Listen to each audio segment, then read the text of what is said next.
It's my pleasure to introduce you, Adrian. Adrian is the brilliant serial entrepreneur who's previously served as Larry Page's right-hand man at Google, overseeing special projects and leading many of Google's AI efforts. He's now the CEO and founder of Ford, the world's first AI doctor's office. With Ford already operational in more than 25 cities across the US, Adrian has secured funding from prominent investors, including Peter Thiel, Vinod Khosla, Eric Schmidt, Mark Benioff, and others. Ford, rather, is a pioneering company that's transforming healthcare accessibility, aiming to make healthcare available on every street corner. Thank you, Adrian, for taking time out of your busy schedule to join us here today. I think it would be helpful if you could just start by sharing a little more about Ford, its mission, and what you're building today that you're most excited about. Sure. So first off, thanks all for having me. It's great to meet all of you, and hopefully I get to hear some of your voices as well. My background, just to set the stage, is not in the world of healthcare. So to be honest, I'm probably going to say something stupid during this conversation. Do me a favor, like nod, smile, like make me feel good when I do. My background is much more, I'm your standard Silicon Valley tech nerd, right? Just imagine me with the big thick glasses and the pocket protector, and you'll have the right image. So the reason I kind of started down the path of Forward was a few years ago, my older brother had a heart attack. And so I kind of went from like not having ever really thought about healthcare to overnight being pretty laser focused on it. And frankly, everything I saw kind of alarmed me. I mean, think of my experience, right? Like I'm at Google on a Monday trying to solve AI. And on Tuesday, I'm in my brother's exam room in New York. And I shit you not, there's like a doctor standing over him with like post-it notes. So I'm sitting here and I'm like, guys, where's all the AI? Honestly, you quickly realize healthcare is kind of a pile of crap. What's worse is it's not even an evenly distributed pile of crap. Right? There's about 9 billion people on the planet. Less than about a third of them have access to a doctor. So I'm sitting here, I'm like, this makes no sense. We can get smartphones to the entire planet. Like, what do you mean we can't get basic healthcare there?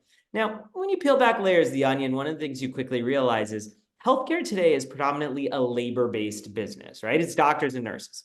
Now, I love doctors and nurses, but let's be real. You're never going to scale them to the whole planet. Like there's not enough of them and they're too expensive. And so then I started to ask myself, well, maybe we're doing healthcare all wrong. Maybe instead of healthcare being a service, healthcare should be a product.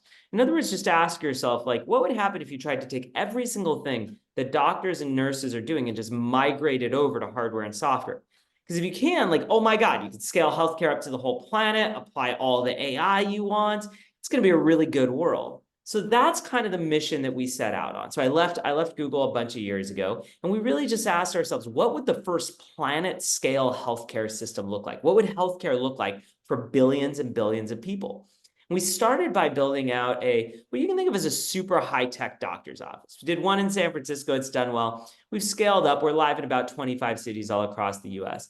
But obviously, like a high-tech doctor's office is never going to scale to the whole planet, right? So what are we doing? Well, we've been using those mostly as learning labs. Like, let's say Cece comes in, she sits in the exam chair, she talks to her doctor about the flu. I go, wait a minute, why'd she even come in? Let's just build that into the mobile app.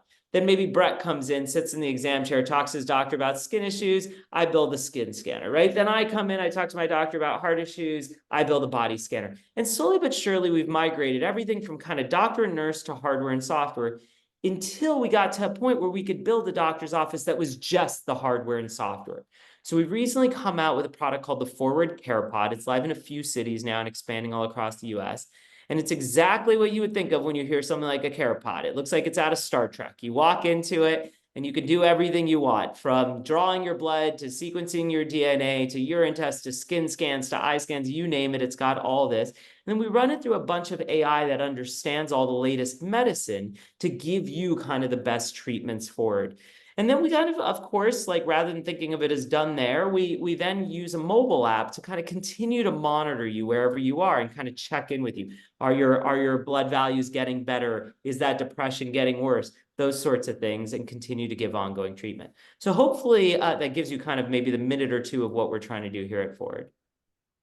Yeah, could you walk through a couple patient journeys or examples of like walking into the pod, why you might walk into it, what you may kind of do both Yeah. inside and out?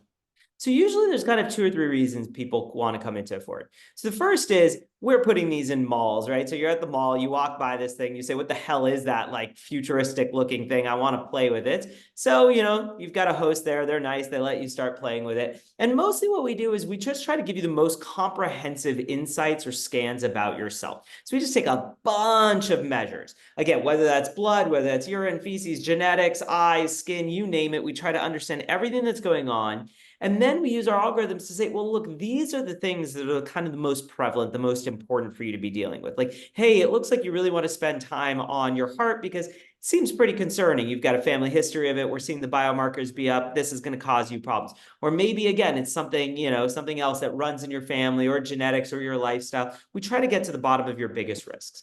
Now, that's kind of one scenario. Another scenario that kind of happens is you're already a Ford member. You wake up, you're like, you know what? I've got a cold, a rash, the flu, and Ford's just pretty good at dealing with that, right? We in your mobile app, we help you try to understand these are the main kind of potential causes for it. And then if you need to come in, maybe you swing by the care pod, you get a COVID test, a strep test, a swab, whatever this happens to be. And then your third is there's a bunch of folks who really focus on kind of optimization, right? Folks who are like, these are the Peter Attia, Andrew Huberman kind of followers of the world that sit there and they go, I really want to improve, whether it's my VO2 max, improve my, my glucose metabolized, whatever it happens to be. And we've got apps for those as well. So we try to be a little like the iPhone in that there's a big, robust community of apps that have been built on top of Forward. We're starting to open that up for other people to build apps on top of us as well. So that hopefully we can meet all the needs by making healthcare just, that simple for folks. Yeah, it's mind-blowing stuff. I think it was an interview with Jason Calacanis that you have like a blood draw suction thing. I wouldn't ask you to demonstrate that here, but I think it's just like, at a layman's level, I don't realize or acknowledge that lots of things could be solved with technology that just don't exist. Because you sort of assume that if it could, it would already exist, but not Yeah, always. well, one of the things that you quickly realize is that the incentives in healthcare are pretty awful. So just ask yourself, like, the last 5 times you went to the doctor, what'd you go for? Well, probably your cold, your rash, your flu, right? But like, let's be real. You just spent your 5 minutes with the doctor talking about the flu. The flu's not going to kill you, right? Like, or imagine, before this, I worked at Google, and every year Google would come up to me and be like, "Hey, Adrian, time to get your flu shot. Time to get your flu shot. Time to get your flu shot." And I was kind of just sat there, and I was like, well, maybe I'm going to disagree with the person who just posted, but like, is there some huge rash of flu deaths going on that I don't know about? Like, it's actually one of the like lowest killers in the United States, right? Like, what's killing us is heart disease. What's killing us is cancer. And so then I started to ask myself, well, like, why is Google caring about the flu but not caring about the heart disease or cancer? And it really comes down to one fundamental thing, which is the average tenure of an employee with their employer in the United States is order of about kind of 2-ish years, maybe 2.5. And so immediately what you realize is your employer is focused on keeping you at work, not keeping you alive. Like they don't want to talk about the heart disease and cancer that's going to affect you in 20 years. They want to talk about the flu that's going to get you to skip work on Monday, right? And so one of the first things we did at Ford was we said, let's just go ahead and have, end consumers be our customer, because now we're incentivized to do the right thing for consumers. We immediately want to sequence your DNA to understand what's going to happen in 30 years, because we want you to be our customer in 30 years, right? As opposed to the healthcare system, which is like, that's the next guy's problem, right? Yeah, and it does seem like consumers, writers, podcasters are all leaning more into that proactive version of healthcare rather than just the more reactive version. Are you, like, I guess, what's the kind of weight of focus on that and like the care pod and elsewhere in your business? Yeah, so I want to comment just because people are having a great conversation in chat. I think JMZB. Well, you say it kills lots. I'm not sure. If you think 30,000 is a lot, what's interesting is the flu shot last year, the CDC estimated that they would save about 2,000 lives from it. So honestly, it's like not really that much of a mover. If I'm going to get people to drive across town and go do something, dear God, I want to talk about heart disease and cholesterol, which was killing about 800,000 last year, right? So the idea is at the end of the day that there's much, much, much bigger kind of killers. And that's the sort of thing that we really want to focus on, the true kind of prevention. Now, I do think that there's a lot of consumers out there that do care about this. There's this adage in healthcare that that for some reason, like consumers don't care about their long-term health, et cetera. And I've never really found that to be the case. You can see that outside of healthcare, right? Everybody you know is buying Nike, Fitbit, Lululemon. They're going to Whole Foods or, buying $7 smoothies or whatever it is. So people care about their health, but we haven't given them good products and good ways of kind of engaging their health. And that's what we're trying to do, is just make it really easy to kind of do the right thing. What about mental health care? Like, how do you kind of think about that? What diagnostically Yeah. do you do? Yeah, so it's interesting that you ask, what diagnostically do you do? So in some ways, we don't do an enormous amount in mental health, and it's not that I don't think mental health isn't basically one of the most important areas. It's that, in fact, I do, and I'm sure it is. It's that the state of science in mental health, like the fundamental research, is pretty abysmal. Like if you go to a doctor and they say you're hypertensive, right? There's an exact measure for that. We know the mechanism of action. We know what the treatments are. We know how to kind of monitor their progress, and we have a nice feedback loop. On the other hand, you go to the doctor and they say, you know what, you're depressed. Well, what does depressed mean? It's, no five people can actually agree on that. If you go read the DSM, depression is, one of the kind of vaguest constructs in the world. And so my issue right now is that honestly, it's very hard for us to make progress. And so I really hope that for us to get true leaps and bounds, we invest as an industry in a hell of a lot more fundamental research, particularly around brain mapping, to really understand what's going on. I want to agree, by the way, with what Catherine wrote, that I think mental health themed AI is very useful. I think it's incrementally useful. I would get very, very excited if we found something that was kind of more 10x change and kind of big step function. So I think AI might be an unlock here, but I think we have to map that to, or pair that with, a very strong mapping and understanding of what's happening in the brain. And I think we're still fairly immature there. Yeah, and I guess as it relates to AI too, I've heard you say that since we're still kind of unsure about the precision of the technology, that there's kind of an aspect of it that's like, what can we arm practitioners to use as context and information that they could then, deliver or kind of incorporate into their patient care versus what will like be Yeah. directly.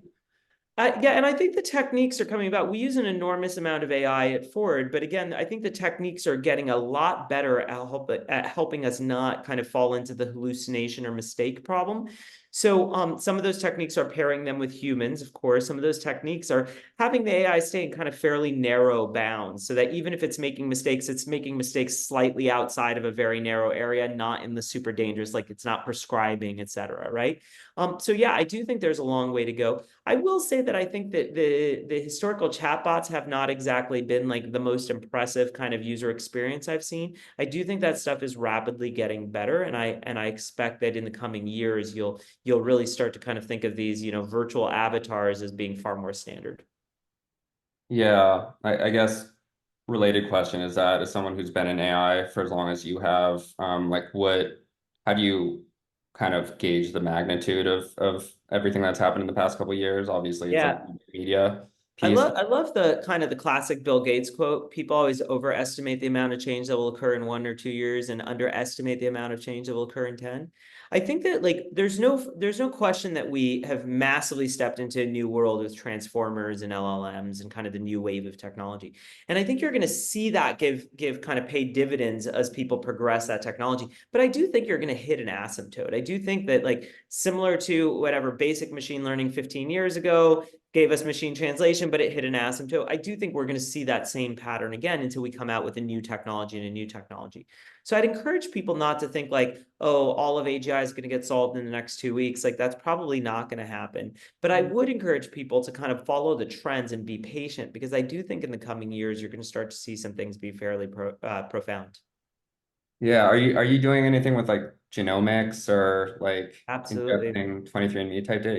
Yeah. Yeah. So we do actually a little more than 23andMe. 23andMe does mostly a SNP analysis. We do both kind of a whole genome for people that want it, and we have what are called polygenic risk scores, which is a way of kind of looking across all of your DNA to kind of predict both kind of the diseases you're at risk for, so we can start preventing those now. And as well, the second thing that we're doing is building what's called a pharmacogenetic profile, which is a handful of a term. It's a fancy way of saying we look at which medications your body will likely respond well to or not based upon what your genes tell us.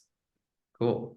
Um, yeah, it just I heard like a Ray Kurzweil talk a while I ago worked just with Ray. I about know Ray very, very well. yeah, about where the kind of path forward is on that. I heard him in Boston like maybe 15 years ago, so it's interesting kind of I compare. love Ray, but you know what? You'll get plenty of chances to hear Ray speak. There's never a microphone he hasn't met that he.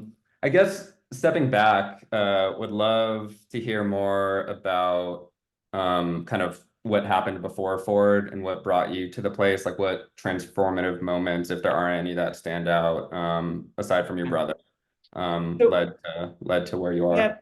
So I grew up as an engineer, right? Like that was always the sort of things that I was into and played with. And so I've always mostly been interested in technology, which if you think about it, isn't really a vertical, it's more of a horizontal. I know in the US we talk about the tech industry, but let's be real, like basically everything these days is kind of, becoming a tech thing. So then I asked myself, what can I apply it to? And early on in my career, I spent a lot of time applying it to artificial intelligence, in particular language. I was very fortunate. I grew up in a family of linguists. I grew up around Chomsky, so like I kind of came from that world, and I said language seems to be the first obvious thing. But when I was at Google, after I'd kind of built a bunch of the kind of AI efforts over there, then what I did was I kind of switched into working for the CEO, Larry Page. I was his right hand man. I think technically head of special projects of all of Google. Frankly, who the hell knows what that means? It was make it up as you go along sort of thing. But really, mostly what we said is we've got these tools, these engineering, these technology tools, right? What can we apply them to? Can we apply them to building cities? I worked on that. Can we apply them to self-driving cars? Can we apply them to putting rockets in space? Can we apply them to healthcare? Can we apply them to education, to getting people out of prisons? Some of these are certainly more natural than others, and those are some of the ones that we went into. But for me, what I started to learn was a few things. I learned that basically all of these industries, whether it's healthcare, whether it's building construction, whether it's prisons, they all have a bunch of common elements where at the end of the day, technology can contribute to them. It's like we're all using the same exact techniques, right? Can I make things more personalized? Can I make things more based on data? Can I make things more real time? Can I make and so as you kind of go down the path, you realize if I were to just take those 10 or 20 principles and apply them to any vertical, you could probably predict the future of that vertical. Yeah. I think we're appreciative that you chose a healthcare path. As am It I. it will be interesting, I think, with AI chatbots and a lot of the developments in AI. I think there's a lot of companies that are going after mental health and just really kind of interested to see how that all plays out. Yeah, I agree. I think it's Semi, an I exciting guess some time semi, yeah, go for ahead. healthcare. Sorry, go Sorry. ahead. Oh, I was going to switch questions. So if you had anything else to add, go No, for no, it. no, go for it, please. Um, Personal question, just you have been starting these very ambitious businesses that, as all startups do, likelihood of failure, and solving kind of big problems outside of existing systems, redesigning like the Sidewalk Labs, kind of redesigning cities from scratch in many ways. How do you manage your mental health and anxiety with this sort of daunting prospect of the funding and the challenges that you're taking on a day-to-day basis? Yeah, so it's a good question. I'm not sure that you want to look at me as the person who does a good job managing their mental health. So I'm sure there's many, many, many people smarter than I do. I maybe take a slightly I don't know, maybe controversial or abnormal view, which is so one of the things I've gotten the pleasure to do is to just kind of read and learn a lot of philosophy. And one of the things that I came across many years ago was this very kind of prominent political justice philosopher named John Rawls. Maybe some of you have heard of him. Now, John Rawls, he died about 10, 15 years ago, so I wasn't lucky enough to meet him, but I want to say he like taught at MIT and was educated at Princeton, I want to say maybe. And the idea of a political justice philosopher is their job is to design a just or fair society. And one of the things you do when you kind of start to go down that path is you quickly realize society is not fair. Why? Well, you could be born as Bill Gates' kid, fuck yeah. Or you could be born as a dollar a day baby in the middle of Rwanda with HIV, not fuck yeah, right? And so what he said is the only fair society is one in which you design that society with what he calls a veil of ignorance as to which part of that society you're going to be born into. Like, in other words, Bill Gates's kid should probably give back more than the dollar a day baby in Rwanda, right? Like, that's only fair. Well, I'm not Bill Gates's kid, but in the grand scheme of things, I'm not sure I'm that far from it, right? Like, I was born to a good family. Nobody beat me. I had food overhead in a developed nation. I had an education. And let's be real, I'm into tech in the year 2000, which is a little like being Michelangelo and painting and looking around, being like, holy shit, it's like the Renaissance. Like, I got lucky. And so from that, I realized like it's only fair if I give back more than others. Now, why am I saying this? Well, at the end of the day, you've heard this a million times before, right? You heard if any of you guys watch Spider-Man, Peter, with great power comes great responsibility, right? Well, isn't that a rip from Voltaire, who said, "To whom much is given, much is expected"? And isn't that just a rip from early Catholicism, right? Treat others the way you want to be treated yourself, which, by the way, is a rip from Buddhism, and on and on and on. We've all iterated to the right thing.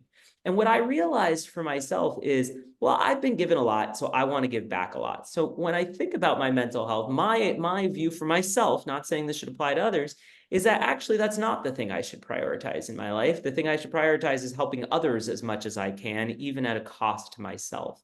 Right. And the reality is, and the part that maybe people won't tell you is like doing a startup is god awful. It's absolutely terrible. It's stressful. It's not actually the healthiest thing. But you know what? Part of humanity is helping others in the ways that you can, and that's the sacrifice that I choose. Now, I don't want anybody here to be, feel sorry for me. I'm doing just fine or anything like that. But that's kind of how I think about the problem. Love it. And I'm noticing that we have a lot of great questions rolling in. So I'll ask one more question myself, and then we could pop into some of those. A reminder that any questions you could still pop into the chat, react to the ones you like. If you are able to come on camera to ask a question, we'd love to have you do that.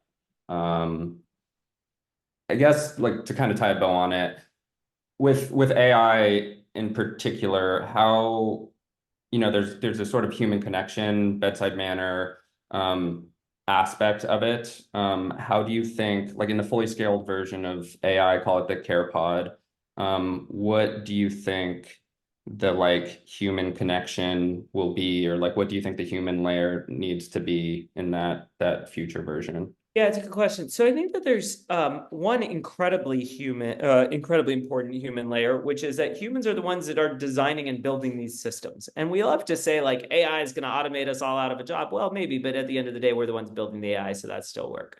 And so that's kind of the first. Now, the second is that today, I don't think computers are great at empathy. I think that's rapidly changing. I want to be clear, but I don't think that they're incredible at empathy. And so where we really rely on kind of, we employ over 100 doctors right now at Ford, right? An enormous amount of, medical assistants, care coordinators, you name it. And where we rely on them mostly is not on algorithmic things, but on more kind of emotional, empathic things. Now, I want to be clear, like I think the reality is that, a lot of that stuff is changing very, very rapidly. I do think that what you will find in the coming years is that, we can build whatever AI chatbots or avatars or kind of human-like kind of digital entities that are as convincing to your brain as a human right in front of you. You know what I mean? And so I do think that will change over time. And I think it's absolutely a question of how does society embrace that versus not. Like, I don't think the story's been written on that, but I do think that the technology will get there.